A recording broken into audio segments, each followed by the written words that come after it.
ബഹുദൂതരുമായി മേഘത്തേരതിൽ N പ്രിയ രക്ഷകനെഴുന്നള്ളുന്നു.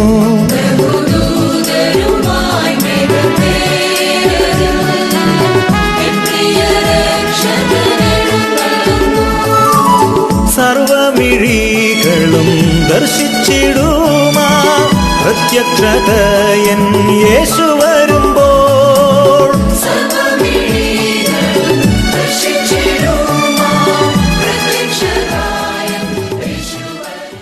ദൈവത്തിൻ്റെ അതിപരിശുദ്ധമായ നാം വാഴ്ത്തപ്പെട്ടുമാറാകട്ടെ. Alappuzha Pathanamthitta session ഒരുക്കുന്ന പാഠപഠന ക്ലാസ്സിലേക്ക് നിങ്ങളേവരെയും ഹാർദവമായി സ്വാഗതം ചെയ്തുകൊള്ളുന്നു. സ്വർഗത്തെയും ഭൂമിയെയും ഏകീകരിക്കുന്നു എന്ന തലവാചകത്തോട് തയ്യാറാക്കി ഈ ക്വാർട്ടറിലെ പാഠത്തിൻ്റെ മൂന്നാമത്തെ ഭാഗമാണ് നമ്മൾ പഠിക്കുന്നത്. പാഠം 3, ജീവിതവും മരണവും. ഈ പാഠപഠനത്തിന് മുമ്പായി നമുക്ക് ഏവർക്കും തലകള വണക്കി ഒരു നിമിഷം പ്രാർത്ഥിക്കാം. മഹോന്നതങ്ങളിൽ വാസം ചെയ്യുന്ന പ്രിയപിതാവേ, തിരുനാമം വാഴ്ത്തപ്പെടുമാറാകട്ടെ. ഞങ്ങൾ ഇന്ന് ഈ സമയത്ത്, നല്ല സമയത്ത് കർത്താവേ, ഈ പാഠപഠനം ഞങ്ങൾക്കായി തയ്യാറാക്കപ്പെട്ടിരിക്കുന്ന നന്ദി അർപ്പിക്കുന്നു. ഇത് ഞങ്ങൾ എല്ലാവരും ഒത്തുചേർന്ന് പഠിക്കുമ്പോൾ പരിശുദ്ധാത്മാവിനാൽ ഞങ്ങൾ അവിടെ നിന്ന് വഴി നടത്തുമാറാകണമെന്ന് പ്രാർത്ഥിക്കുന്നു. ഞങ്ങളുടെ കുറ്റങ്ങളും കുറവുകളൊന്നും കണക്കിടരുത്, അതെല്ലാം ഞങ്ങളോട് ക്ഷമിക്കുമാറാകണമേ. ഞങ്ങൾ പഠിക്കുന്ന പാഠങ്ങളെല്ലാം ഞങ്ങൾ ഹൃദ്യസ്ഥമാക്കുവാനും ദൈവമേ അന്ത്യനാളുകൾ സമയത്തിന് വേണ്ടി ഒരുങ്ങേണ്ടതിനും ഞങ്ങൾ അവൻ സഹായിക്കുമാറാകണമെന്ന് പ്രാർത്ഥിക്കുന്നു. കർത്താവേ, ദൈവമേ ഈ പാഠത്തെയും പഠിപ്പിക്കുന്ന അടിയനെയും താഴ്മയ തിരുവരങ്ങ് താഴ്ത്തി സമർപ്പിക്കുന്നു. ദൈവം നേരത്തെ ഉപയോഗിക്കുമാറാണെന്ന് യേശുനാമത്തിൽ താഴ്മയാചിക്കുന്നു. പ്രാർത്ഥന കേട്ട് അനുഗ്രഹിക്കണം പ്രിയ പിതാവേ, ആമേൻ. പാഠം 3, ജീവിതവും മരണവും. മനപ്പാഠവാക്യം ഫിലിപ്പിയർക്ക് എഴുതിയ ലേഖനം 1-ാം അധ്യായം 21-ാം വാക്യം. എനിക്ക് ജീവിക്കുന്നത് ക്രിസ്തുവും മരിക്കുന്നത് ലാഭവുമാകുന്നു. എനിക്ക് ജീവിക്കുന്നത് ക്രിസ്തുവും മരിക്കുന്നത് ലാഭവുമാകുന്നു എന്ന അപ്പോസ്തലനായ പൗലോസിൻ്റെ വാക്കുകളാണ്. അപ്പോൾ മരണം ജീവിതത്തിൻ്റെ ഭാഗം മാത്രമാണെന്ന് പലപ്പോഴും നമ്മൾ കേട്ടിട്ടുണ്ട്. എന്നാൽ അത് ശരിക്കും തെറ്റായൊരു വാചകമാണ്. മരണം ജീവിതത്തിൻ്റെ വിപരീതമാണ്. ദൈവം ആദ്യമായി സൃഷ്ടിപ്പ് നടത്തിയപ്പോൾ മനുഷ്യനെ പൂർണ്ണതയോടുകൂടി സൃഷ്ടിച്ചു. അല്ലെങ്കിൽ ഈ ഭൂമിയെയും ഭൂമിയിലെ സകലത്തെയും പൂർണ്ണതയോടുകൂടി സൃഷ്ടിച്ചു. അവിടെ ഒരു നശീകരണം അല്ലെങ്കിൽ ഒരു മരണം അവിടെ സൃഷ്ടിച്ചിരുന്നില്ല എന്ന് നമ്മൾ കാണുന്നു. അതുകൊണ്ട് തന്നെ മരണം ജീവിതത്തിൻ്റെ ഭാഗമേ അല്ല എന്ന് നമ്മൾ ഓർക്കണം.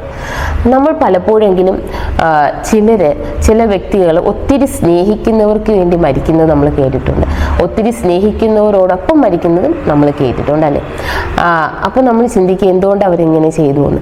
ശരിക്കും സ്നേഹം അതിൻ്റെ ഒരു കോർ പോയിന്റിലേക്ക് എത്തുമ്പോഴാണ്, വളരെ ആഴത്തിലെത്തുമ്പോഴാണ് അവരങ്ങനെ ഒരു തീരുമാനം ഒരു പക്ഷേ എടുത്തിരിക്കുക.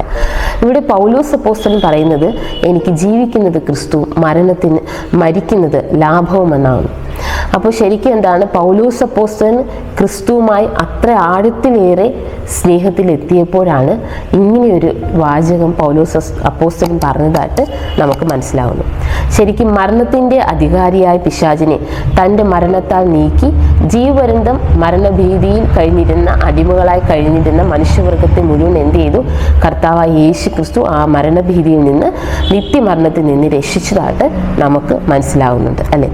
ശരിക്കും യേശു മരിച്ചു ഉയർത്തെഴുന്നേറ്റതിലൂടെ സകല മനുഷ്യരെയും കർത്താവ് യേശു ക്രിസ്തു നിത്യമരണത്തിൽ നിന്ന് വിടുവിച്ചതായിട്ട് നമുക്ക് മനസ്സിലാവുന്നു. അതുകൊണ്ട് തന്നെ നമുക്ക് ഈ മരണത്തെ ശരിക്കും ഭയപ്പെടേണ്ടതില്ല. പൗലോസ് അപ്പോസ്തലൻ അങ്ങനെ ഭയക്കുന്നില്ല എന്ന് നമ്മൾ മനസ്സിലാക്കുന്നുണ്ട്. പൗലോസ് ക്രിസ്തുവിന് വേണ്ടി മരിക്കാൻ തയ്യാറായിരുന്നുവെങ്കിലും അതിനിടയിൽ ഏറ്റവും പ്രധാനപ്പെട്ടതായ ഒരു കാര്യം എന്ന് വെച്ചാൽ സ്വന്തം ജീവിതം കൊണ്ടും മരണം കൊണ്ടും ക്രിസ്തുവിനെ ബഹുമാനിക്കുകയും കഴിയുന്നത്ര പേരോട് ക്രിസ്തു സുവിശേഷത്തെ അറിയിക്കുകയും ചെയ്യുക എന്നുള്ളതായിരുന്നു.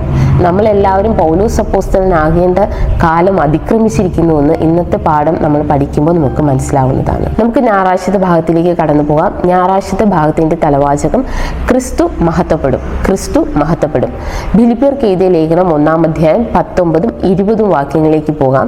നിങ്ങളുടെ പ്രാർത്ഥനയാലും യേശു ക്രിസ്തുവിൻ്റെ ആത്മാവിൻ്റെ സഹായത്താലും അതെനിക്ക് രക്ഷാകാരണമായി തീരുമെന്ന് ഞാൻ അറിയുന്നു. അങ്ങനെ ഞാൻ ഒന്നിനും ലജ്ജിക്കാതെ പൂർണ്ണ ധൈര്യം പൂണ്ട് ക്രിസ്തു എൻ്റെ ശരീരത്തിൽ ജീവനാകട്ടെ മരണത്താലാകട്ടെ എപ്പോഴും എന്ന പോലെ ഇപ്പോഴും മഹിമപ്പെടുകയുള്ളതെന്ന് പ്രതീക്ഷിക്കുന്നു. ഇവിടെ നമ്മൾ നോക്കുമ്പോഴത്തേക്ക് കുറ്റവിമുക്തനാക്കപ്പെടുന്നതിനേക്കാൾ പ്രധാനമായി അദ്ദേഹം എന്താണ് പരിഗണിക്കുന്നത്, പൗലോസ് അപ്പോസ്തലൻ എന്താണ് പരിഗണിക്കുന്നത് എന്ന് നമ്മൾ ചിന്തിക്കുമ്പോഴത്തേക്ക് ശരിക്കും അവരുടെ പ്രാർത്ഥനയാലും കർത്താവായ യേശു ക്രിസ്തുവിൻ്റെ ആത്മാവിൻ്റെ സഹായത്താലും ആ ഒരു ജയിൽവാസത്തിൽ നിന്ന് ഒരുപക്ഷെ രക്ഷപ്പെട്ടാലും അദ്ദേഹത്തിന് എന്താണ് അദ്ദേഹം പ്രാധാന്യമായി പരിഗണിക്കപ്പെടുന്നത്, എന്താണ് കുറ്റവിമുക്തനാക്കപ്പെടുന്നതിനേക്കാൾ അദ്ദേഹം പരിഗണിക്കുന്നത് ക്രിസ്തു മഹത്വപ്പെടണം എന്നതാണ്. അദ്ദേഹം ചെയ്യുന്ന കാര്യത്തിൽ അത് ജീവിക്കുമ്പോഴാകട്ടെ മരിക്കുമ്പോഴാകട്ടെ അതിൽ ക്രിസ്തു മഹത്വപ്പെടണം എന്നാണ് പൗലോസ് അപ്പോസ്തലൻ യഥാർത്ഥത്തിൽ പരിഗണിക്കുന്നത്. പൗലോസ് പലതവണ തടവിലാക്കപ്പെട്ടിട്ടുണ്ടെന്ന് നമ്മൾ 2 കൊരിന്ത്യർക്ക് എഴുതിയ ലേഖനം 11 അധ്യായം 23 മുതൽ 27 വരെ നോക്കുമ്പോൾ കൊരിന്ത്യർക്ക് എഴുതിയ ആ ലെറ്ററിൽ ആ കാലത്ത് കൊരിന്ത്യർക്ക് ആ കാലം വരെയുള്ള പൗലോസിന്റെ കഷ്ടപ്പാടുകളെല്ലാം പൗലോസ് എഴുതി അറിയിക്കുന്നു. എന്താണ്? ഞാൻ ഏറ്റവും അധികം അധ്വാനിച്ചു, അധികം പ്രാവശ്യം തടവിലായി, അനവധി പ്രാവശ്യം അടികൊണ്ട്, പലപ്പോഴും പ്രാണഭയത്തിലായി, യഹൂദരായി ഒന്നുകുറയെ 40 അടി 5 വട്ടം കൊണ്ടു, 3 വട്ടം കോലിനാൽ അടി കൊണ്ടു, അതുപോലെ 1 വട്ടം കല്ലേറ് കൊണ്ടു, 3 വട്ടം കപ്പൽ ഛേദത്തിൽ അകപ്പെട്ടിട്ട് രാവും പകലും വെള്ളത്തിൽ തന്നെ കഴിക്കേണ്ടി വന്നു. പലപ്പോഴും യാത്ര ചെയ്തു. നദികളിലെ ആപത്ത്, കള്ളൻ സഹോദരന്മാരെക്കുള്ള ആപത്ത്, കാട്ടിലെ ആപത്ത്, പട്ടണത്തിലെ ആപത്ത്, കടലിലെ ആപത്ത്, ഇത് കൂടാതെ തന്നെ അധ്വാനം, പ്രയാസം, ഉറക്കിളിപ്പ്, നഗ്നത, അതുപോലെ ശീതം, പട്ടിണി, ഇതെല്ലാം കൂടാതെ തന്നെ 28-ാമത്തെ വാക്യത്തിലേക്ക് 11-ാം അധ്യായം 28-ാമത്തെ വാക്യത്തിലേക്ക് നമ്മൾ പോകുന്നത് എന്താണ്? ശരിക്കും അദ്ദേഹം ഇതെല്ലാം കൂടാതെ അസാധാരണ സംഗതികൾ ഭവിച്ചത് കൂടാതെ ദിവസേന സർവ്വസഭകളെയും കുറിച്ചുള്ള ചിന്താഭാരം എന്ന തിരക്കുമുണ്ടെന്നാണ്. അപ്പോൾ ഇത്രയും സംഭവങ്ങൾ ജീവിതത്തിലൂടെ അദ്ദേഹം ശാരീരിക മാനസിക ബുദ്ധിമുട്ടുകളോടെ കടന്നുപോയെങ്കിലും കർത്താവായ യേശു ക്രിസ്തുവിനോടുള്ള ആഴത്തിലേറിയ ആ സ്നേഹം, കർത്താവായ യേശു ക്രിസ്തു മനുഷ്യവർഗത്തോട് കാണിച്ച, ക്രൂശിൽ മരിക്കുമ്പോൾ കാണിച്ച ആ സ്നേഹം എന്താണ്? പൗലോസ് അപ്പോസ്തലൻ മനസ്സിലായതോടുകൂടി എന്ത് സംഭവിച്ചതെന്നാണ്, ഇത്രയും അസാധാരണ സംഗതികൾ ഭവിച്ചത് കൂടാതെ അദ്ദേഹം സ്ഥാപിച്ച സഭകളിൽ എങ്ങനെയാണ് ആൾക്കാർ വളരുന്നത്, എങ്ങനെയാണ് അവിടുത്തെ കൂട്ടായ്മ, എങ്ങനെയാണ് അവിടുത്തെ ഐക്യം പോകുന്നത്, അവരെത്രത്തോളം കർത്താവായ യേശുവിനെ ഞാൻ മനസ്സിലാക്കിയതുപോലെ മനസ്സിലാക്കുന്നുണ്ട് എന്നുള്ളൊക്കെ ചിന്താഭാരമായിരുന്നു ഈ ജയിലിൽ കിടന്നപ്പോഴും ഇദ്ദേഹത്തിന് ഉണ്ടായിരുന്നെന്ന്, പൗലോസ് അപ്പോസ്തലൻ ഉണ്ടായിരുന്നതെന്ന് അദ്ദേഹം ഈ 2 കൊരിന്ത്യർക്ക് എഴുതിയ ലേഖനത്തിലൂടെ പഠിപ്പിക്കുന്നുണ്ട്. ക്രിസ്തുവിൻ്റെ കാര്യത്തിൽ പൗലോസിനെ അനുഗമിക്കാൻ 1 കൊരിന്ത്യർ 4:14 മുതൽ 16 വരെ നോക്കുമ്പോൾ നമ്മൾ മനസ്സിലാകും. 1 തെസ്സലോനിക്കർ 2 മുതൽ 10-11 നോക്കുമ്പോൾ ക്രിസ്തു മഹത്വപ്പെടുന്നതിന് വിളിക്ക് യോഗ്യമായി നടക്കാൻ ആവശ്യപ്പെടുന്നു. അതാണ് ക്രിസ്തു മറ്റുള്ളവരുടെ മുമ്പിൽ മഹത്വപ്പെടേണ്ടതിന് സുവിശേഷം അറിഞ്ഞ് നമ്മൾ ആ വിളിക്ക് യോഗ്യമായി നടക്കണമെന്നുകൂടെ ആവശ്യപ്പെടുന്നുണ്ട്. ഗലാത്യർക്ക് എഴുതിയ ലേഖനം 4-ാം അധ്യായം 19-ാം വാക്യത്തിലേക്ക് നോക്കുമ്പോൾ ക്രിസ്തു നിങ്ങളിൽ ഉരുവാകുവോളം ഞാൻ പ്രസവ വേദനപ്പെടുന്നു എന്നാണ്. ശരിക്കും പറഞ്ഞാൽ പൗലോസ് ക്രിസ്തുവിനെ അറിഞ്ഞതുപോലെ സ്നേഹിച്ചതുപോലെ നമ്മൾ സ്നേഹിക്കണമെന്നാണ് യഥാർത്ഥത്തിൽ ആരാഗ്രഹിക്കുന്നത്. അറിയണമെന്നും സ്നേഹിക്കണമെന്നുമാണ് യഥാർത്ഥത്തിൽ പൗലോസ് ആഗ്രഹിക്കുന്നത്. ക്രിസ്തു നിങ്ങൾ ഉരുവാകുവോളം ഞാൻ പ്രസവ വേദനപ്പെടുന്നു എന്നാണ്. അതായത് കർത്താവായ യേശു ക്രിസ്തു പൗലോസിൽ ഉരുവായതിന് ശേഷമാണ് ഇത്രയധികം ദുഃഖങ്ങൾ അദ്ദേഹം ജീവിതത്തിൽ ശാരീരികമായ മാനസികമായ ഒറ്റപ്പെടലായും എല്ലാം കടന്നു പോയിട്ടും ജീവിക്കുന്നത് ക്രിസ്തു, മരിക്കുന്നത് ലാഭം എന്നൊരു സെൻറ്റൻസ് തന്നെ പറയാൻ അദ്ദേഹം തയ്യാറായെന്ന് നമ്മൾ അറിയുന്നു. അപ്പോൾ ക്രിസ്തു നമ്മൾ ഉരുവാകുവോളം പൗലോസ് അപ്പോസ്തലനെ മനസ്സിലാക്കിയെടുക്കാൻ നമുക്ക് എന്തായിരിക്കും പാടായിരിക്കും എന്ന് നമ്മൾ മനസ്സിലാക്കുന്നുണ്ട്. 2 തീമോത്തിയോസ് 3:12 വാക്യം ഇങ്ങനെ പറയുന്നു: ക്രിസ്തയേശുവിൽ ഭക്തിയോടെ ജീവിപ്പാൻ മനസ്സുള്ളവർക്കെല്ലാം ഉപദ്രവം ഉണ്ടാകുമെന്ന്. പൗലോസ് അപ്പോസ്തലൻ്റെ ജീവിതത്തിലൂടെ നോക്കുമ്പോൾ നമുക്കത് കാണാവുന്നതുമാണ്. ഇവിടുത്തെ ചോദ്യം, ഈ പാഠത്തിലെ ചോദ്യം, നിങ്ങളോട് നല്ല രീതിയിൽ പെരുമാറാത്ത ആളുകളോട് യേശുവിന് വേണ്ടി നിങ്ങൾക്ക് എന്ത് തരത്തിലുള്ള സാക്ഷ്യമാണ് അവതരിപ്പിക്കുന്നത്? നിങ്ങളോട് നല്ല രീതിയിൽ പെരുമാറാത്ത ആളുകളോട് യേശുവിന് വേണ്ടി നിങ്ങൾ എന്ത് തരത്തിലുള്ള സാക്ഷ്യമാണ് അവതരിപ്പിക്കുന്നതെന്നാണ്. ഈ ലോകത്തിൻ്റെ ചിന്തയിൽ അവരോട് നമുക്ക് പെരുമാറുന്നതിനെ കാട്ടി ഈ ചോദ്യം യേശുവിന് വേണ്ടി എന്തായിരിക്കും, എങ്ങനത്തെ സാക്ഷ്യം നമുക്ക് അവരുടെ മുമ്പിൽ വഹിക്കാൻ കഴിയുമെന്നാണ്. ശരിക്കും നോക്കുമ്പോൾ യേശുവിന് വേണ്ടി നമ്മളോട് നല്ല രീതിയിൽ പെരുമാറാത്ത ആളുകളോടും നമ്മൾ ക്ഷമിക്കുകയും പിന്നെയും അവരെ സ്നേഹിക്കുകയും വേണമെന്നതാണ്. അങ്ങനെ ചെയ്യുമ്പോൾ ഒരുപക്ഷെ അവർ പറഞ്ഞില്ലെങ്കിലും അവരുടെ മനോഭാവങ്ങൾക്ക് മാറ്റമുണ്ടാകുന്നതിന് അവർക്ക് സ്വഭാവ രൂപീകരണം ഉണ്ടാകുന്നതിനും ഒരുപക്ഷെ എന്താണ് അത് കാരണമായി തീരും. ആ മനോഭാവമാണ് യഥാർത്ഥത്തിൽ യേശു നമ്മെ പഠിപ്പിച്ചത് എന്നുകൂടെ നമുക്ക് ചിന്തിക്കാം. തിങ്കളാഴ്ചത്തെ ഭാഗത്തിലേക്ക് പോകാം. മരണം ലാഭമാണ്. തിങ്കളാഴ്ചത്തെ ഭാഗത്തിൻ്റെ തലവാചകം മരണം ലാഭമാണ്. നാം എല്ലാവരും ക്രിസ്തുവും സാത്താനും തമ്മിലുള്ള പ്രാപഞ്ചിക പോരാട്ടത്തിൻ്റെ പ്രധാന കണികളാണ് നമുക്കറിയാം. അപ്പോൾ യഥാർത്ഥത്തിൽ പോരാട്ടം നടക്കുന്നത് ഇത് ഏത് പോരാട്ടമാണെന്ന് വെച്ചാൽ നന്മയും തിന്മയും തമ്മിലുള്ള പോരാട്ടം, ക്രിസ്തുവും സാത്താനും തമ്മിലുള്ള പോരാട്ടം. പക്ഷേ ഈ പോരാട്ടത്തിൽ ഏറ്റവും പ്രധാനപ്പെട്ടത് മനുഷ്യവർഗമാണ്. ഈ രണ്ടുപേരും പോരാടുന്നത് മനുഷ്യന് വേണ്ടിയാണ്. ഈ മനുഷ്യന് വേണ്ടി മരിച്ച് സ്വർഗത്തിൽ കൊണ്ടുപോകുന്ന ക്രിസ്തുവും പിന്നെ മനുഷ്യനെ എങ്ങനെയെങ്കിലും അവനോട് ചേർത്ത് ക്രിസ്തുവിനെ എതിരാക്കാൻ വേണ്ടി സാത്താനും പോരാടുന്നു. അപ്പോൾ നമ്മൾ അറിഞ്ഞോ അറിയാതെയോ വേണമെന്ന് വെച്ചാലും വേണ്ടെങ്കിലും നമ്മൾ ഈ പോരാട്ടത്തിൻ്റെ ഭാഗമാണ് എന്നതാണ് വാസ്തവം. 2 കൊരിന്ത്യർക്ക് എഴുതിയ ലേഖനം 10-ാം അധ്യായം 3 മുതൽ 6 വരെയുള്ള ഭാഗങ്ങൾ നോക്കുമ്പോൾ ഞങ്ങൾ ജഡത്തിൽ സഞ്ചരിക്കുന്നുവെങ്കിലും ജഡപ്രകാരം പോരാടുന്നില്ല എന്ന് കാണുന്നു. ഏത് വിചാരത്തെയും ക്രിസ്തുവിൻ്റെ അനുസരണത്തിനായി പിടിച്ചടക്കുകയും എന്ന് കാണുന്നു. നമ്മൾ നോക്കുമ്പോഴത്തേക്ക് ജഡത്തിലാണ് സഞ്ചരിക്കുന്നുവെങ്കിലും എന്താണ് ജഡപ്രകാരമല്ല നമ്മൾ പോരാടുന്നത് എന്ന് മനസ്സിലാക്കുന്നു. അതുപോലെ ഏത് വിചാരത്തെയും ക്രിസ്തുവിൻ്റെ അനുസരണത്തിനായി പിടിച്ചടക്കുകയും എന്നും കാണുന്നു. ശരിക്കും നമ്മൾ നോക്കുമ്പോൾ ക്രിസ്തുവും സാത്താനും തമ്മിലുള്ള ഈ നന്മയും തിന്മയും തമ്മിലുള്ള ഈ പോരാട്ടത്തിൽ സാത്താൻ പല ഉപകരണങ്ങളും ക്രിസ്ത്യാനികളെ വഞ്ചിക്കുന്നതിന് വേണ്ടി ഉപയോഗിക്കുന്നുണ്ട്. അതൊരു പക്ഷേ വിമർശനമാകാം, വിശ്വാസവഞ്ചനയാവാം, ലജ്ജയാകാം, ഭയമാവാം, സമപ്രായക്കാരുടെ സമ്മർദ്ദമാകാം, അല്ലെങ്കിൽ പലവിധമായ കുറ്റപ്പെടുത്തലുകളാകാം, നമുക്കെതിരെ വെറുതെ ഉണ്ടാക്കുന്ന സ്റ്റോറിയിൽ നമ്മൾ അതിലകപ്പെടുത്തി മുഷു ഉണ്ടാക്കുന്നതാവാം, പലതുമാവാം.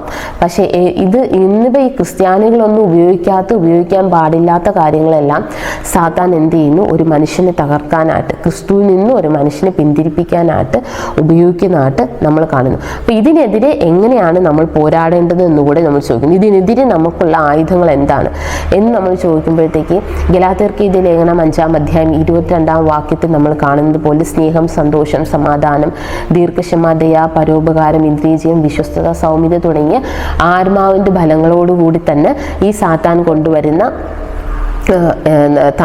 തന്ത്രങ്ങളിൽ നിന്ന് മാറി നിൽക്കണം, അല്ലെങ്കിൽ പ്രേരണകളിൽ നിന്നും പാപത്തിൽ നിന്നും മാറി നിൽക്കണം. അതുപോലെ തന്നെ എഫെസ്യർക്ക് എഴുതിയ ലേഖനം 6-ാം അധ്യായം 17-ാം വാക്യത്തിൽ കാണുന്നത് പോലെ ദൈവവചനം എന്ന ആത്മാവിൻ്റെ വാൾ നമ്മൾ എന്താണ് ഉപയോഗിക്കണമെന്ന് ഈ പൗലോസ് അപ്പോസ്തലൻ ഈ ഭാഗത്തിലൂടെ നമ്മെ ഓർമ്മപ്പെടുത്തുകയാണ്. അപ്പോൾ ക്രിസ്തുവും സാത്താനും തമ്മിലുള്ള പോരാട്ടത്തിൽ ഒരു ക്രിസ്ത്യാനി ജീവിച്ചിരിക്കുന്നതാണോ മരിക്കുന്നതാണോ ലാഭം എന്ന് ക്രിസ്തുവിന് വേണ്ടി ചിന്തിക്കുമ്പോൾ നമുക്കങ്ങനെ ഉത്തരം പറയാൻ കഴിയുന്നില്ല. ജീവിച്ചിരിക്കുന്നത് കൊണ്ടും കർത്താവായ യേശു ക്രിസ്തുവിനെ മഹത്വപ്പെടുത്തുകയും അറിയിക്കുകയും ചെയ്യണം. മരണത്തിലും നമ്മൾ എന്താണ് സംഭവിക്കുന്നത്? ക്രിസ്തുവിനോടുകൂടി മരിക്കുമ്പോൾ എന്താണ് ക്രിസ്തുവിൻ്റെ രണ്ടാം പുനരുദ്ധാനത്തിങ്കിൽ കർത്താവായ യേശു ക്രിസ്തുവിൻ്റെ 2ാം വരവിൽ നമുക്ക് ഉയർത്തെഴുന്നേറ്റ് നമ്മൾ കാണുന്നത് ക്രിസ്തുവിനെ ആയിരിക്കും. ക്രിസ്തുവിനോടുകൂടെ പോകാനും നമുക്ക് സാധിക്കുന്നതായിരിക്കും. ഫിലിപ്പിയർക്ക് എഴുതിയ ലേഖനം 11-ാം അധ്യായം 21-ഉം 22-ഉം വാക്യങ്ങൾ ഫിലിപ്പിയർക്ക് എഴുതിയ ലേഖനം 1-ാം അധ്യായം 21-ഉം 22-ഉം വാക്യങ്ങളിലേക്ക് പോകുമ്പോൾ നമ്മൾ ഓൾറെഡി പറഞ്ഞതിന് മനപ്പാഠവാക്യം എനിക്ക് ജീവിക്കുന്നത് ക്രിസ്തു, മരിക്കുന്നത് ലാഭവുമാകുന്നു. എന്നാൽ ജഡത്തിൽ ജീവിക്കുന്നതിനാൽ എൻ്റെ വേലയ്ക്ക് ഫലം വരുമെങ്കിൽ 22-ാമത്തെ വാക്യമാണ്. എന്നാൽ ജഡത്തിൽ ജീവിക്കുന്നതിനാൽ എൻ്റെ വേലയ്ക്ക് ഫലം വരുമെങ്കിൽ ഏത് തിരഞ്ഞെടുക്കേണ്ടു എന്ന് ഞാൻ അറിയുന്നില്ല. ഇവിടെ നമ്മൾ നോക്കുമ്പോൾ എന്താണ് 22-ാമത്തെ വാക്യത്തിലേക്ക് പോകുമ്പോൾ ജഡത്തിൽ ജീവിക്കുന്നത് എൻ്റെ വേലയ്ക്ക് ഫലം വരുമെങ്കിൽ എന്താണ് അദ്ദേഹം ചെയ്തുകൊണ്ടിരുന്ന വേല? കർത്താവായ യേശു ക്രിസ്തുവിനെ ഓരോ സ്ഥലത്തും പോയി യേശുവിനെ കുറിച്ചുള്ള യേശുവിൻ്റെ ആഴത്തിലുള്ള സ്നേഹത്തെക്കുറിച്ചും മരണത്തെക്കുറിച്ചും വീണ്ടെടുപ്പിന് 2ാം വരവിനെ കുറിച്ചൊക്കെ പറഞ്ഞ് മനസ്സിലാക്കി ആ സുവിശേഷം, നിത്യസുവിശേഷം അവരോട് അറിയിക്കുന്നതോടൊപ്പം ഓരോ സ്ഥലത്ത് എന്താണ് അദ്ദേഹത്തെ ഫോളോ ചെയ്യുന്നവരുടെ വെച്ച് ഒരു സഭ സ്ഥാപിക്കപ്പെടുകയും ചെയ്യുന്നുണ്ട്. അപ്പോൾ ഇതാണ് അദ്ദേഹം ചെയ്തു ചെയ്തുകൊണ്ടിരുന്ന പ്രഭയില, ഇതാണ് യഥാർത്ഥത്തിൽ നമ്മളെ ഓരോരുത്തരെയും ഫലമേൽപ്പിച്ചിരിക്കുന്ന വേലയെന്നും നമുക്ക് മനസ്സിലാക്കാം. അതുകൊണ്ട് തന്നെ എന്താണ്, എൻ്റെ വേലയ്ക്ക് ഫലം വരുമെങ്കിൽ ഏത് തിരഞ്ഞെടുക്കണമെന്ന് ഞാൻ അറിയുന്നില്ല എന്നാണ്. ഇവിടെ പൗലോസ് അപ്പോസ്തലന്റെ ഈ ആശയം നമ്മൾ എങ്ങനെ മനസ്സിലാക്കുന്നതാണ്, പ്രത്യേകിച്ച് വൻ വിവാദത്തിൻ്റെ പശ്ചാത്തലത്തിൽ ഈ ആശയം നമ്മൾ എങ്ങനെ മനസ്സിലാക്കുമെന്ന് കാണാം. അതായത് ക്രിസ്തുവിനെ ഉള്ളിൽ വസിപ്പിക്കാത്തിടത്തോളം കാലം പൗലോസ് അപ്പോസ്തലൻ പറയുന്ന ഈ ആഴത്തിലുള്ള സ്നേഹം നമുക്ക് മനസ്സിലാക്കാൻ പ്രയാസമാണ് എന്ന് നമ്മൾ നോക്കും. ശരിക്കും നോക്കിയാൽ ക്രിസ്തു കുരിശിൽ വിജയം നേടിയത് കൊണ്ട് അവനുമായി ബന്ധിക്കപ്പെട്ടിരിക്കുന്നിടത്തോളം കാലം നാം കൊല്ലപ്പെട്ടാലും നമുക്കൊരിക്കലും പരാജയം ഉണ്ടാകുകയില്ല, അല്ലെങ്കിൽ നമുക്ക് പരാജിതനാവാൻ കഴിയില്ല എന്നാണ്. കാരണം എന്താണ്, ക്രൂശിൽ യേശു എന്താണ് ജയിക്കുകയാണ് ചെയ്തതെന്ന് നമുക്ക് എല്ലാവർക്കും അറിയാം. ഈ ലോകത്തിലേക്ക് നമ്മൾ നോക്കുമ്പോൾ എന്താണ്, ശക്തിയാണ് കൂടുതൽ ആൾബലമുള്ളതായിട്ട്, ശക്തിയായ കാര്യങ്ങൾ, അതായത് ആൾബലം കൂടുതൽ പിന്തുണയ്ക്കുന്ന കാര്യങ്ങളെ ശരിയായി കണ്ടുവരുന്ന ഒരു പ്രവണത നമ്മൾ കാണുന്നുണ്ട് ഇല്ലേ? പക്ഷേ ശരിക്കും അതാണോ? അല്ല, ശരിക്കും അങ്ങനെയല്ല ഉണ്ടാകേണ്ടത്. എന്താണ്, ശരിയായ കാര്യങ്ങളാണ് യഥാർത്ഥത്തിൽ എന്താണ് ശക്തി പ്രാപിക്കേണ്ടത് എന്ന് നമ്മൾ ചിന്തിക്കണം. അല്ലാതെ ആൾബലം കൂടുതലുള്ള കാര്യങ്ങൾ ശരിയായി തോന്നുകയല്ല, ശരിയായ കാര്യങ്ങളാണ് യഥാർത്ഥത്തിൽ ശക്തി പ്രാപിക്കേണ്ടത്. പക്ഷെ നമ്മൾ ഈ ലോകത്ത് കണ്ടുവരുന്ന പ്രവണത തിരിച്ചാണെന്ന് മാത്രമേ ഉള്ളൂ. ശരിക്കും ദൈവഹിതത്തോടുള്ള ഒരു കീഴടങ്ങളാണ് നമുക്ക് ഈ പോരാട്ടത്തിൽ വിജയം നേടിത്തരാൻ നമ്മെ സഹായിക്കുന്നതെന്ന് നാം ഓർക്കണം. അതിന് നമ്മൾ പിന്തുടരേണ്ടത് ആരെയാണ്? യേശു നമുക്കതിൻ്റെ മാതൃക വെച്ച് പോയിരിക്കുന്നത് കൊണ്ട് യേശുവിനെയാണ് നമ്മൾ പിന്തുടരുന്നത്. അതാണ് പൗലോസ് അപ്പോസ്തലൻ പിന്തുടർന്നതും പൗലോസ് അപ്പോസ്തലനും അത് പിന്തുടരാൻ നമ്മോട് ആവശ്യപ്പെടുകയും ചെയ്യുകയാണ്. ഈ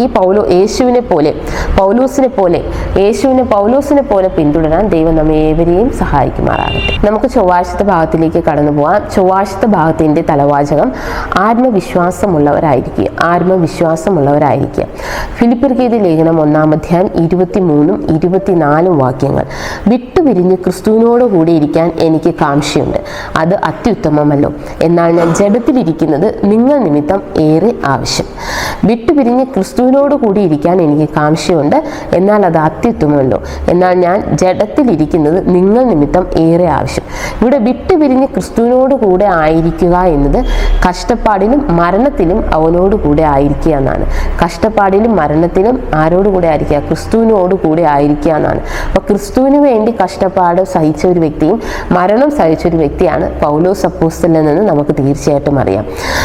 എന്തിനാണെന്ന് വെച്ചാൽ in order to attain resurrection from the death, മരണത്തിൽ നിന്നുള്ള പുനരുദ്ധാനം പ്രാപിക്കുന്നതിന് വേണ്ടി. അങ്ങനെ ക്രിസ്തുവിനോട് കൂടെ തന്നെ ജീവിക്കുന്ന ഒരു വ്യക്തി എന്താണ്, മരണത്തിൽ നിന്ന് ഉയർത്തെഴുന്നേൽക്കുമ്പോഴും ക്രിസ്തുവിനോട് കൂടെ തന്നെ തുടർന്ന് ജീവിക്കാൻ, എവിടെ ജീവിക്കുന്നു? സ്വർഗത്തിൽ ക്രിസ്തുവിനോട് കൂടി ജീവിക്കാൻ അത് സഹായമാകുമെന്ന് നമ്മൾ മനസ്സിലാക്കുന്നുണ്ടല്ലേ. നമ്മളിവിടെ മരണം കുറിച്ച് നോക്കുമ്പോൾ മരിച്ചവരാരും ഒന്നും അറിയുന്നില്ല എന്നാണ്. മരണത്തിൽ നിന്ന് ഉണരുമ്പോൾ അവർ കാണുന്നത് എന്താണ്? തീർച്ചയായിട്ടും അവർ മരണത്തിൽ നിന്ന് ഉണരുമ്പോൾ രണ്ടാമത്തെ കർത്താവായ യേശു ക്രിസ്തുവിൻ്റെ 2-ാം വരവിൽ വിശുദ്ധന്മാർ മരണത്തിൽ നിന്ന് ഉണരുമ്പോൾ കാണുന്നവർ, കർത്താവായ യേശു ക്രിസ്തുവിന് വേണ്ടി ജീവിക്കുകയും മരിക്കുകയൊക്കെ ചെയ്തവർ കാണുന്നത് എന്താണ്? കർത്താവായ യേശു ക്രിസ്തുവിനെയാണ്. യേശു ക്രിസ്തുവിനോട് കാണുകയും യേശു ക്രിസ്തുവോടൊപ്പം ഉയർത്തെഴുന്നേറ്റ് പോകാനും കഴിയുന്നു എന്ന് നമ്മൾ മനസ്സിലാക്കുന്നു. പൗലോസിനത് അറിയാമായിരുന്നു. പൗലോസ് അതാണ് ആഗ്രഹിച്ചിരുന്നതും. അതുകൊണ്ടാണ് പൗലോസ് പറഞ്ഞിരിക്കുന്നത്, വിട്ടുപിരിഞ്ഞ് ക്രിസ്തുവിനോട് കൂടി ഇരിക്കാൻ അദ്ദേഹത്തിന് കാംക്ഷയുണ്ട്, അത് അത്യുത്തമമാണ്. എന്നാൽ ജഡത്തിലിരിക്കുന്നത് നിങ്ങൾ നിമിത്തം ഏറെ ആവശ്യം. എന്തുകൊണ്ടാണ് ജഡത്തിലിരിക്കുന്നത് നിങ്ങൾ നിമിത്തം ഏറെ ആവശ്യം എന്ന് പറയുന്നത്? പൗലോസ് അപ്പോസ്തലൻ പിന്നെ ഇരിക്കുന്നത് അവിടെയുള്ള പൗലോസ് അപ്പോസ്തലൻ സ്ഥാപിച്ച സഭകളിലെ ജനങ്ങൾ, അല്ലെങ്കിൽ കൂടുതൽ സുവിശേഷം അറിയിക്കാൻ ഈ ഓരോ സഭകളിലും എന്താണ്, അവർ കൂടുതൽ ദൈവത്തിലേക്ക് പൗലോസ് അപ്പോസ്തലൻ ദൈവത്തെ സ്നേഹിക്കുന്നത് പോലെ അടുപ്പിക്കാനും എന്താണ്, വിട്ടുപിരിഞ്ഞ് നിങ്ങൾ നിമിത്തം ജഡത്തിലിരിക്കുന്നത് ഏറെ ആവശ്യമെന്ന് പൗലോസ് അപ്പോസ്തലൻ ഇവിടെ പറഞ്ഞിരിക്കുന്നു. പൗലോസ് യേശുവിന് വേണ്ടി മരിക്കാൻ തയ്യാറായിരുന്നെങ്കിലും ജഡത്തിൽ വസിക്കുന്നത് കുറച്ചുകൂടെ ആർക്ക് നല്ലതായിരുന്നു? ഫിലിപ്പിയർക്ക് നല്ലതായിരുന്നു. അവരെ കുറച്ചുകൂടെ ദൈവത്തിലേക്ക് അടുപ്പിക്കുക എന്നതായിരുന്നു പൗലോസിൻ്റെ ഉദ്ദേശമെന്ന് നമ്മൾ മനസ്സിലാക്കുന്നുണ്ട്. ശരിക്കുമ്പോൾ മരിച്ച ഉടനെ ആരും സ്വർഗത്തിലേക്ക് പോകുന്നില്ല എന്ന് നമ്മൾ കാണുന്നു. യേശുവിൻ്റെ 2-ാം വരവ് വരെ അവർ നിദ്ര പ്രാപിക്കുന്നുവെന്ന് പൗലോസ് അപ്പോസ്തലന് അറിയാമായിരുന്നു. ചില ആളുകൾ അങ്ങനെ പറയാറുണ്ട്, മരിച്ച ഉടനെ എന്താണ്, മരിക്കുന്ന വ്യക്തി സ്വർഗത്തിലേക്ക് പോകുന്നു എന്നാണ് പൊതുവായ ഒരു പഠിപ്പീരായി നമ്മൾ കാണുന്നത്. എന്നാൽ അങ്ങനെയാണെങ്കിൽ ലാസർ മരിച്ച 4-ാം ദിവസമാണ് കർത്താവായ യേശു ക്രിസ്തു ലാസറിനെ ഏൽപ്പിക്കുന്നത്. ലാസർ ഇറങ്ങി വരിക എന്ന് പറഞ്ഞപ്പോൾ ലാസർ കല്ലറയിൽ നിന്ന് വരുന്നതിന് പകരം എന്താണ്, ശരിക്കും ലാസർ സ്വർഗത്തിൽ നിന്ന് വരേണ്ടിയിരുന്നു അല്ലേ. അപ്പോൾ ലാസറിന് തന്നെ ഭയങ്കര ദുഃഖമായിരിക്കും അല്ലേ. അത്രയും നല്ലൊരു സ്ഥലത്ത് നിന്ന്, സ്വർഗത്തിൽ നിന്ന് ഇവിടെ പിന്നെയും അന്ധകാരം നിറഞ്ഞ, കഷ്ടത നിറഞ്ഞ, പട്ടിണി നിറഞ്ഞ, ഈ പ്രശ്നങ്ങളുള്ള സ്ഥലത്തേക്ക് തിരിച്ചു വരിക എന്നുള്ളത് ലാസറിന് തന്നെ അത് വിഷമമുള്ള ഒരു കാര്യമാണ്. അപ്പം നമ്മൾ ഈ ലാസറിൻ്റെ കഥ വെച്ച് നോക്കുമ്പോൾ തന്നെ ലാസർ കല്ലറയിൽ നിന്ന് പുറത്തിറങ്ങി വന്നതായിട്ടാണ് നമ്മൾ കാണുന്നത്.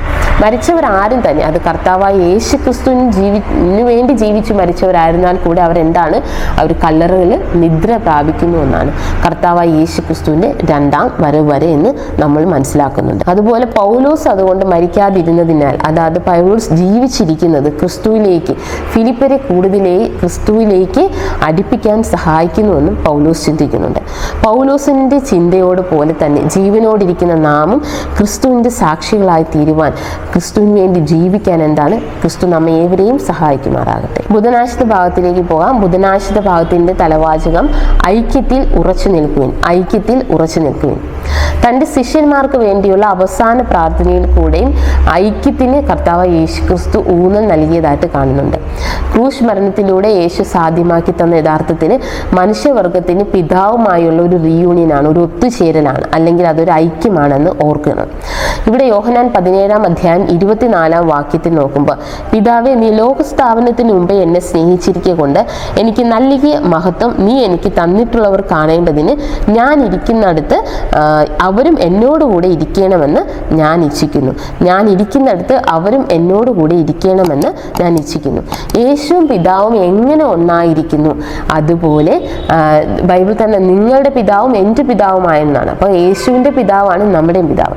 അപ്പോൾ യേശു എങ്ങനെയാണ് പിതാവുമായി ഒന്നായിരിക്കുന്നത് പോലെ നമ്മൾ ഓരോരുത്തരും പിതാവുമായി ഒന്നായിരിക്കണമെന്നാണ് യേശു ആഗ്രഹിക്കുന്നത്.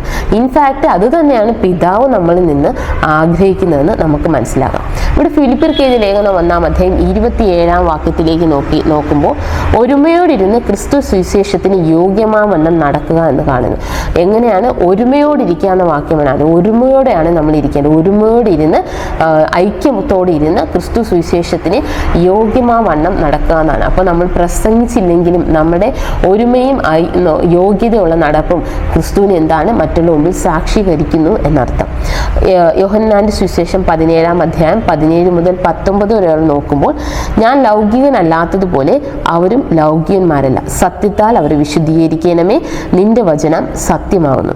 ഇവിടെ സഭയുടെ ഐക്യത്തിന് അനിവാര്യമായിരിക്കുന്നത് എന്താണെന്ന് യേശുവും പൗലോസും പറയുന്നുണ്ട്. ഞാൻ ലൗകികനല്ലാത്തതുപോലെ നിങ്ങളിൽ ലൗകികന്മാരല്ല, അവരും ലൗകികന്മാരല്ല, സത്യത്താൽ അവർ വിശുദ്ധീകരിക്കണമെന്ന്. അതുപോലെ ഫിലിപ്പിയർ നമ്മൾ വായിച്ച് ഒരുമോടിയിരുന്ന് ക്രിസ്തു സുവിശേഷത്തിന് യോഗ്യമാവണ്ണം നടക്കണം. ഈ രണ്ട് വാക്കുകൾ നോക്കുമ്പോൾ ഇവിടെ സഭയുടെ ഐക്യത്തിന് അനിവാര്യമായിരിക്കുന്നത് എന്താണെന്ന് യേശുവും പൗലോസും പറയുന്നുണ്ടല്ലേ. ശരിക്കും നോക്കുമ്പോൾ പൊളിറ്റമി എന്ന ഗ്രീക്ക് വാക്കിനെ യഥാർത്ഥത്തിൽ ഇവിടെ അതിൻ്റെ ആ ഗ്രീക്ക് വാക്കിൻ്റെ അർത്ഥം ലീവ് എസ് എ സിറ്റിസൺ, ഒരു പൗരനായി ജീവിക്കുക എന്നാണ്. എന്നാൽ അത് വിവർത്തനം ചെയ്തിരിക്കുന്നത് let your conduct B worthy എന്നാണ്. അതായത് നിങ്ങളുടെ പെരുമാറ്റം യോഗ്യമായിരിക്കട്ടെ, വേർതി ആയിരിക്കട്ടെ എന്നാണ് അത് ട്രാൻസ്ലേറ്റ് ചെയ്തിരിക്കുന്നത് അല്ലെ, വിവർത്തനം ചെയ്തിരിക്കുന്നത്. ശരിക്കും എന്താണ് യോഗ്യമായിരിക്കട്ടെ എന്ന് വെച്ചാൽ ഒരു യോഗ്യതയുള്ള ഒരു പെരുമാറ്റത്തോടുകൂടെ നടക്കുക എന്നതാണ് ഇവിടെ പറഞ്ഞിരിക്കുന്നത്. അതായത് ക്രിസ്തു ലൗകികന്മാരല്ലായിരുന്നത് പോലെ തന്നെ നമ്മളും ലൗകികന്മാര ലോകത്തിൻ്റെ ജീവിതത്തെ മോഹിക്കുന്നവരാകരുത് എന്നാണ് യഥാർത്ഥത്തിൽ പൗലോസ് അപ്പോസ്തലൻ നമ്മോട് പറയാൻ ആഗ്രഹിക്കുന്നത് അല്ലെ. ഇവിടെ സ്വർഗത്തിലെ പൗരനായിരിക്കാൻ ആഗ്രഹിക്കുന്നു. നമ്മളെല്ലാവരും സ്വർഗീയ പൗരന്മാരായിരിക്കാൻ ആഗ്രഹിക്കുന്നവരാണ്. അപ്പോൾ അങ്ങനെയാണെങ്കിൽ എന്തായിരിക്കണം നമ്മളുടെ പെരുമാറ്റം, നമ്മുടെ സ്വഭാവ രൂപീകരണം അല്ലെങ്കിൽ നമ്മുടെ പെരുമാറ്റം നമ്മൾ ഇവിടെ തന്നെ നയിക്കേണ്ടിയിരിക്കുന്നു എന്ന് നമ്മൾ മനസ്സിലാക്കണം. ഇല്ലെങ്കിൽ എന്താണ്, സ്വർഗത്തിലുള്ളവർ എന്താണ് ചിന്തിക്കുന്നത്, ദൈവത്തെ മഹത്വപ്പെടുത്തണമെന്നാണ് എല്ലാ ദൂതന്മാരും ചെയ്യുന്നതും ചിന്തിക്കുന്നത്. അതുപോലെ നമ്മൾ ചെയ്യുന്ന പ്രവൃത്തികളിലെല്ലാം നമ്മൾ എന്ത് ചെയ്യണം, യേശുവിനെ മഹത്വപ്പെടുത്തുകയാണ് ചെയ്യേണ്ടതെന്ന് നമ്മൾ മനസ്സിലാക്കണം. സ്വർഗത്തെ പ്രതിഫലിച്ച് ഭൂമിയിൽ ജീവിക്കാൻ നമുക്ക് കഴിയണമെന്ന് സാരം. ഇങ്ങനെയാണെങ്കിൽ നമുക്ക് എന്താണ്, സഭയിലെ ഐക്യം എളുപ്പമായിട്ട് നിലനിർത്താൻ കഴിയുമെന്ന് നമുക്ക് കരുതാം. Actually, if you want to be angel in heaven, first be angel on the earth. നമുക്ക് സ്വർഗത്തിലെ ഒരു ദൂതനാകണമെന്ന് ആഗ്രഹം ഉണ്ടെങ്കിൽ എന്താണ്, നമ്മൾ ആദ്യം ഭൂമിയിൽ ദൈവത്തിൻ്റെ ഒരു ദൂതനായി തന്നെ പ്രവർത്തിക്കേണ്ട ആവശ്യകത ഉണ്ട് എന്ന് ചുരുക്കം. മീഖാ പ്രവചനം 6-ാം അധ്യായം 8-ാം വാക്യം ഇങ്ങനെ പറയുന്നു: ന്യായം പ്രവർത്തിക്കാനും ദയാതൽപരനായിരിക്കാനും നിന്റെ ദൈവത്തിൻ്റെ സന്നിധിയിൽ താഴ്മയോടെ നടപ്പാനുമല്ലാതെ എന്താകുന്നു യഹോവ നിന്നോട് ചോദിക്കുന്നതാണ്. അപ്പം ന്യായം പ്രവർത്തിക്കുക, ന്യായമായത് പ്രവർത്തിക്കുക, അതുപോലെ മറ്റുള്ളവർ ദയാതൽപരനായിരിക്കുക. അതിനുശേഷം എന്താണ്, യോഗ്യമാവണ്ണം നടക്കുക, നിന്റെ ദൈവത്തിൻ്റെ സന്നിധിയിൽ താഴ്മയോടുകൂടെ നടക്കാനുമല്ലാതെ എന്താകുന്നു ദൈവം നമ്മോട് ചോദിക്കുന്നു എന്നാണ് നമ്മൾ കാണുന്നത്. ഇവിടെ testimonies for the church volume 5 page 277 sister white ഇങ്ങനെ പറയുന്നു: പലപ്പോഴും സഭയിലെ അനൈക്യം ആത്യന്തികമായ അഹങ്കാരത്തിൽ നിന്നാണ് ഉണ്ടാകുന്നത്. ഇതൊരു വളരെ ശരിയായ ഒരു വാചകമാണ്. പലപ്പോഴും സഭയിലെ അനൈക്യം ഉണ്ടാകുന്നത് അഹങ്കാരത്തിൽ നിന്നാകുന്നു എന്ന് എഴുതിയിരിക്കുന്നു. ശരിക്കും അത് ശരിയായ ഒരു കാര്യം തന്നെയാണ്. നമ്മൾ ഇന്ത്യയെക്കുറിച്ച് പറയുമ്പോൾ ഇന്ത്യയിൽ പലവിധമായ കൾച്ചേഴ്സ് ഉണ്ട്. അതുകൊണ്ട് നമ്മൾ യൂസ് ചെയ്യുന്ന വേർഡാണ് യൂണിറ്റി ഇൻ ഡൈവേഴ്സിറ്റി എന്ന് പറയുന്നുണ്ടല്ലേ. അതുപോലെ നമ്മൾ സഭയിൽ ഇതൊന്ന് പ്രാക്ടീസ് ചെയ്യുകയാണെങ്കിൽ സഭയിൽ പലരുടെയും സ്വഭാവങ്ങൾ വ്യത്യസ്തമായിരിക്കും. അപ്പോൾ തെറ്റുകൾ വരുന്നവരെ ഒന്ന് പറഞ്ഞ് തിരുത്തിക്കൊണ്ട് അവരെയും കൂടെ ചേർത്ത് പിടിക്കാൻ നമുക്ക് കഴിയുമെങ്കിൽ അവരെ കൂടെ ഒരു ഐക്യത്തിൽ കൊണ്ടുവരും. ഈ ഡൈവേഴ്സ് ക്യാരക്ടർ ഉള്ളവർ എല്ലാവരും വ്യത്യസ്തമായ ക്യാരക്ടർ ഉള്ളവരാണ്. അപ്പോൾ എല്ലാവരെയും കൂടെ ഒത്ത് ഐക്യത്തോടെ കൊണ്ടുപോകാൻ സഭയ്ക്ക് കഴിയുമെങ്കിൽ എന്താണ്, നമുക്ക് ദൈവത്തിൻ്റെ ദൗത്യം ഭൂമിയിൽ കർത്താവ് പൗലോസ് ചെയ്ത പോലെ, കർത്താവ് യേശു ചെയ്തതുപോലെ എന്താണ് ആ ദൗത്യം എളുപ്പത്തിൽ പൂർത്തീകരിക്കാൻ കഴിയുമെന്നാണ്. ഇപ്പോൾ മെസ്സേജ് ഉണ്ടായിരുന്നാലും കാര്യങ്ങളെല്ലാം ഉണ്ടായിരുന്നാലും ഐക്യമില്ലാത്തടത്ത് നമുക്ക് എന്താണ് അത് മുന്നോട്ട് കൊണ്ടുപോകാൻ സാധിക്കില്ല എന്നുകൂടെ നമ്മൾ മനസ്സിലാക്കണം. അങ്ങനെ കൂട്ടായ്മയോട് ദൈവത്തിൻ്റെ കൂട്ടായ്മയോടുകൂടി ഐക്യത്തോടെ ഇരുന്ന് ദൈവത്തിൻ്റെ ഭൂമിയിൽ ദൂതന്മാരാകാൻ ദൈവം നമ്മളെ ഏവരെയും സഹായിക്കുമാറാകട്ടെ. വ്യാഴാഴ്ചത്തെ ഭാഗത്തിലേക്ക് പോകാം. ഐക്യവും നിർഭയവും എന്നാണ് വ്യാഴാഴ്ചത്തെ ഭാഗത്തിൻ്റെ തലവാചകം. ഐക്യവും നിർഭയവും.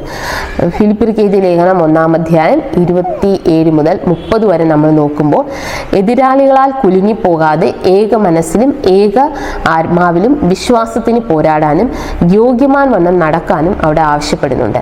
നമുക്കത് വായിച്ചു നോക്കാവുന്നതാണ്. എതിരാളികളാൽ കുലുങ്ങിപ്പോകാതെ ഏകാത്മാവിലും ഏക മനസ്സിലും വിശ്വാസത്തിന് വേണ്ടി പോരാടാനും യോഗ്യമാൻ വണ്ണം നടക്കാനും ആവശ്യപ്പെടുന്നു. ഇത് അവരുടെ ശത്രുക്കളുടെ നാശത്തിനും നമ്മുടെ രക്ഷയ്ക്കും കാരണമായി തീരും എന്ന് പറയുന്നു.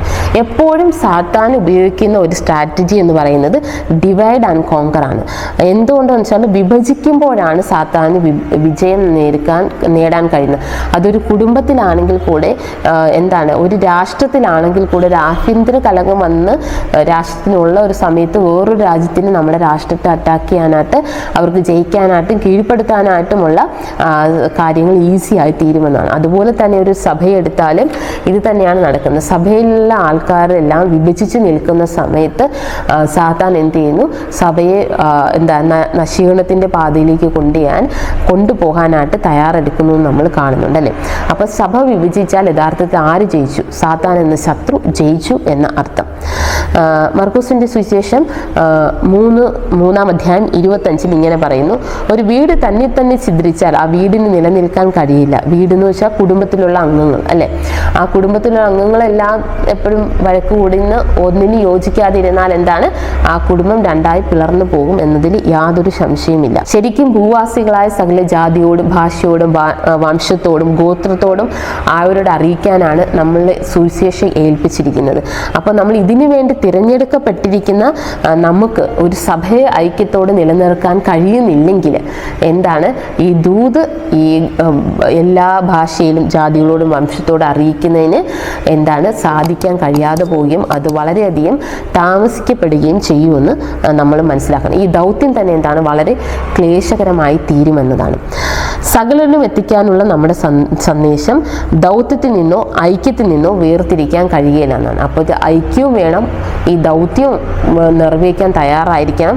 എങ്കിലാണ് ഈ സന്ദേശം നമുക്ക് എന്താണ് എല്ലാവരിലും എത്തിക്കപ്പെടാൻ സാധിക്കുകയുള്ളൂ. ഈ 3 സഭയിൽ നിലനിർത്താൻ കഴിഞ്ഞാൽ നമുക്ക് നിർഭയമായി കർത്താവ് യേശു ക്രിസ്തുവിനെ ഏൽപ്പിച്ച വേല ചെയ്യാമെന്ന് നമ്മൾ വിശ്വസിക്കുന്നു. അതുകൊണ്ട് തന്നെ സത്യത്തിന് വേണ്ടി വ്യക്തികൾ നശിക്കപ്പെടുമ്പോഴും പേടിക്കേണ്ടതില്ല. സത്യം എന്താണ്, മുന്നോട്ട് പോയിക്കൊണ്ടേയിരിക്കും. പിന്നെ വ്യക്തികൾ എന്താണ്, നശിപ്പിക്കപ്പെടുകയാണെങ്കിൽ, കൊല്ലപ്പെടുകയാണെങ്കിൽ തന്നെ അവർ ആരും നിദ്ര പ്രാപിക്കുന്നു? കർത്താവിൽ നിദ്ര പ്രാപിക്കുകയും മരണം ലാഭമാണെന്ന് പൗലോസ് പറഞ്ഞതുപോലെ എന്താണ്, കർത്താവിൻ്റെ രണ്ടാം വരവിൽ അവനോടുകൂടെ ചേർക്കപ്പെടുകയും ചെയ്യുമെന്നതാണ്. മത്തായി 10:38 തൻ്റെ ക്രൂശ് എടുത്ത് എന്നെ അനുഗമിക്കാത്തവനും എനിക്ക് യോഗ്യനല്ല എന്ന് പറയുന്നുണ്ട്. അപ്പോൾ നമ്മൾ ക്രിസ്തീയ ജീവിതത്തിൽ എന്താണ്, പലപ്പോഴും ക്രിസ്തീയ ജീവിതത്തിൽ നമ്മൾ അനുഭവിക്കുന്ന പല കഷ്ടപ്പാടുകളും എന്താണ്, വിഷമതകളും കഷ്ടപ്പാടുകളും ഒക്കെ എന്താണ്, യേശുവിൻ്റെ ക്രൂശിൻ്റെ ഭാരവും യേശുവിൻ്റെ ആ ക്രൂശിൻ്റെ വേദനയും അല്ലെ, pain of the cross and the weight of the cross നമുക്ക് എന്താണ് മനസ്സിലാക്കി തരുന്നു എന്നാണ്. നമ്മളും പലപ്പോഴും എന്താണ് ക്രിസ്തീയ ജീവിതത്തിൽ ദൈവത്തിന് വേണ്ടി നിലകൊള്ളുമ്പോൾ പലതും സാക്രിഫൈസ് ചെയ്യേണ്ടിയും വരും. അതുപോലെ പല കഷ്ടപ്പാടുകളിലൂടെ ഒറ്റപ്പെടലുകളിലൂടെയൊക്കെ കടന്നു പോകേണ്ടിയും വരുന്നതായിട്ട് കാണുന്നുണ്ട്. എപ്പോഴും എന്താണ്, സഭയ്ക്കുള്ളിൽ നിന്നും സഭയ്ക്ക് പുറത്ത് നിന്നെല്ലാം എന്താണ് ചെയ്യുന്നത്, ഈ ഒരു പ്രാപഞ്ചിക പോരാട്ടത്തിൻ്റെ ഭാഗം നമ്മളായിരിക്കുന്നതുകൊണ്ട് രണ്ട് ഭാഗത്തു നിന്നും ചിലപ്പോൾ എന്താണ് പ്രശ്നങ്ങൾ ഉണ്ടാവാൻ സാധ്യതകൾ കൂടുതലാണ്. എങ്ങനെയായിരുന്നാലും എന്താണ്, നമ്മൾ കർത്താവായ യേശു ക്രിസ്തുവിൻ്റെ ക്രോസിൻ്റെ വേദനയേക്കാൾ അല്ലെങ്കിൽ ഭാരത്തേക്കാൾ കൂടുതൽ വഹിക്കുന്നില്ല എന്ന് ഓർക്കാവുന്നതാണ്. അങ്ങനെ യേശുവിനെ നമുക്ക് അതിലൂടെ മഹത്വപ്പെടുത്താനും കഴിയുന്നതാണ്. പാപത്തിൽ നിറഞ്ഞുപോയ ഈ ലോകത്തിൻ്റെ ജീവിതം ദൈവത്തിൻ്റെ കണ്ണിലെ നല്ല വ്യക്തികൾക്ക് പോലും ദുഷ്കരമാണെന്ന് നമ്മൾ പഠിക്കുന്നുണ്ട് അല്ലേ. ശരിക്കും അത് സത്യമായ കാര്യം. ഇയ്യോബിൻ്റെ കാര്യം എടുക്കുമ്പോഴത്തേക്ക് എന്താണ്, ദൈവത്തിൻ്റെ കണ്ണിലെ ഏറ്റവും നല്ല വ്യക്തിയാണെന്ന് ദൈവം ബൈബിൾ തന്നെ സാക്ഷ്യപ്പെടുത്തിയിട്ടുണ്ട്. എന്നിട്ടും ഇയ്യോബ് അനുഭവിച്ച ദുരിതം എന്താണ്, ചില്ലറയൊന്നുമല്ലെന്ന് നമുക്ക് വ്യക്തമായിട്ടറിയാം. ക്രിസ്ത്യാനികൾ എന്ന നിലയിൽ നമ്മുടെ കഷ്ടപ്പാടുകളിൽ നമുക്ക് പ്രത്യാശ എന്താണ്, വിജയിച്ച യേശു മാത്രമാണ്. അതുകൊണ്ട് തന്നെ നമുക്കുള്ളത് അവൻ നമ്മെ ചേർത്ത് കൊള്ളും എന്നുള്ളതാണ്. അപ്പോൾ കർത്താവ് യേശു ക്രിസ്തു വിജയിച്ചിരിക്കുകയാണ്. സാത്താൻ എന്താണ്, ഓൾറെഡി ഒരു ഡിഫീറ്റഡ് ഫോയാണ്. അതുകൊണ്ട് കർത്താവ് യേശു ക്രിസ്തു വിജയിച്ചിരിക്കുകയാണ്. അപ്പോൾ നമുക്ക് ക്രിസ്തീയ ജീവിതത്തിൽ കാണുമ്പോൾ കഷ്ടതകളും പ്രയാസങ്ങളും ഉണ്ടെങ്കിൽ തന്നെയും വിജയിച്ച യേശു നമ്മോടൊപ്പം ഉള്ളതുകൊണ്ട് തന്നെ എന്ത് ചെയ്യുന്നു, ആത്യന്തികമായി നമുക്ക് വിജയം തന്നെ കൈവരിക്കാൻ കഴിയുമെന്ന് വിശ്വസിക്കുന്നു. അതിനാൽ എന്താണ്, ഐക്യത്തോടെ നിർഭയരായി അവനാൻ നിലകൊള്ളുവാൻ വേണ്ടി ദൈവാത്മാവ് നമ്മളെ ഓരോരുത്തരെയും സഹായിക്കുമാറാകട്ടെ. വെള്ളിയാഴ്ച ഭാഗത്തേക്ക് നോക്കുമ്പോൾ RF കോട്രൽ എന്ന എഴുത്തുകാരൻ ഇങ്ങനെ പറഞ്ഞിരിക്കുകയാണ്: ഇന്നത്തെ പോലെ ക്രിസ്തീയ ലോകത്തിൽ ഇത്രയധികം വിശ്വാസ വൈവിധ്യം മുൻപൊരിക്കലും ഉണ്ടായിരുന്നില്ല. ആദിമസഭയിൽ ഐക്യം കാത്തു സൂക്ഷിക്കാൻ ദാനങ്ങൾ ആയിരുന്നുവെങ്കിൽ ഇപ്പോൾ എത്രയധികം. അവസാന നാളുകളിൽ സഭയുടെ ഐക്യം പുനഃസ്ഥാപിക്കുക എന്നത് ദൈവത്തിൻ്റെ ഉദ്ദേശവും കൂടെയാണെന്ന് പ്രവചനങ്ങളിൽ നിന്ന് വ്യക്തമാണ് എന്ന് നമുക്ക് വായിക്കാവുന്നതാണ്. അപ്പോൾ ചർച്ചയ്ക്കുള്ള ചോദ്യം ഇങ്ങനെയാണ്. ഒന്നാമത്തെ ചോദ്യമാണ് ഞാൻ നോക്കുന്നത്. ഇന്ന് ദൈവത്തിൻ്റെ സഭയിൽ ഐക്യം കൊണ്ടുവരുവാൻ പരിശുദ്ധാത്മാവിന് എന്താണ് ആവശ്യം?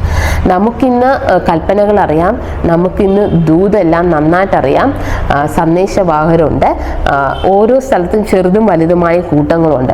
പക്ഷേ ഐക്യം നിലനിർത്തിയാൽ മാത്രമേ ഇത് എല്ലായിടത്തും പ്രഘോഷിപ്പിക്കാൻ കഴിയുള്ളൂ എന്നതാണ് വാസ്തവം. ഇന്ന് ദൈവത്തിൻ്റെ സഭയിൽ ഐക്യം കൊണ്ടുവരാൻ പരിശുദ്ധാത്മാവിന് എന്താണ് നമ്മൾ ഇന്ന് ആവശ്യമെന്നതാണ് ചോദ്യം. ശരിക്കും നമ്മൾ നോക്കുമ്പോൾ ദിനം പ്രതി പരിശുദ്ധാത്മാവിൻ നടത്തിപ്പിന് വേണ്ടി നമ്മൾ പ്രാർത്ഥിക്കുകയും അതിന് നമ്മൾ കീഴ്പ്പെടുകയും ചെയ്യുകയാണ് യഥാർത്ഥത്തിൽ ആദ്യമേ നമ്മൾ ചെയ്യേണ്ടതാണ്. എങ്കിലായിരിക്കും ശരിക്കും എന്തായ ഈ ഐക്യത്തോടുകൂടെ സഭയെ കൊണ്ടുപോകാനും ഈ ദൂത് പുറത്തു കൊണ്ടുപോകാനും കഴിയുള്ളൂ. ഈ പാഠത്തിൻ്റെ പശ്ചാത്തലത്തിൽ നിന്നുകൊണ്ട് ഇന്ന് ദൈവത്തിൻ്റെ സഭയിൽ ഐക്യം കൊണ്ടുവരാൻ പരിശുദ്ധാത്മാവിന് എന്താണ് ആവശ്യമെന്നുള്ളത് നിങ്ങളുടെ അഭിപ്രായങ്ങൾ, നിങ്ങളുടെ വിലയേറിയ അഭിപ്രായങ്ങൾ എന്താണ് ഈ പാഠപഠനത്തിൻ്റെ താഴെ കമൻ്റായിട്ട് രേഖപ്പെടുത്താവുന്നതാണ്. എനിക്ക് ജീവിക്കുന്നത് ക്രിസ്തു, മരിക്കുന്നത് ലാഭവും എന്ന് പൗലോസിനെ പോലെ പറയാൻ ദൈവം നമ്മളെ ഏവരെയും സഹായിക്കുമാറാകട്ടെ. ആമേൻ. ഈ പാഠപഠനത്തിൻ്റെ അവസാനമായി നമുക്ക് ഏവർക്കും തലകളെ വണങ്ങി ഒരു നിമിഷം പ്രാർത്ഥിക്കാം. മഹോന്നത വാസം ചെയ്യുന്ന പരിശുദ്ധനായുള്ളവേ, തിരുനാൾ വാഴ്ത്തപ്പെടുമാറാകട്ടെ.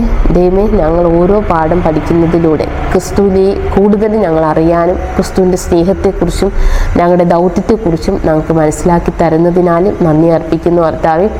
ഞങ്ങൾ മനസ്സിലാക്കി തരുന്ന കാര്യങ്ങൾ, ഞങ്ങൾ പഠിക്കുന്ന കാര്യങ്ങൾ എല്ലാം ഞങ്ങളുടെ ജീവിതത്തിൽ പ്രാവർത്തികമാക്കേണ്ടതിന് ഞങ്ങളെ അവിടെ ഉപയോഗപ്പെടുത്തുമാറാകണമേ. അതിന് പരിശുദ്ധാത്മാവിനാൽ ഞങ്ങളെ നയിക്കുകയും സഹായിക്കുകയും ചെയ്യുമാറാകണമേ എന്ന് പ്രാർത്ഥിക്കുന്നു കർത്താവേ. ഞങ്ങളെല്ലാം തിരുവരങ്ങൾ താഴ്ത്തി ഭരമേൽപ്പിക്കുന്നു.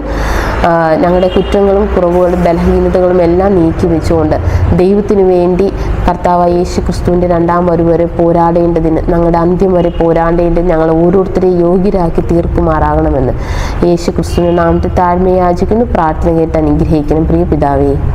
ആമീൻ. ഈ ആഴ്ചത്തെ ഈ പാഠം പഠിച്ചുകൊണ്ട് ഈ ആഴ്ചത്തെ ശബദിന് വേണ്ടി ഒരുങ്ങാം. ദൈവം നിങ്ങളേവരെയും അനുഗ്രഹിക്കുമാറാകട്ടെ.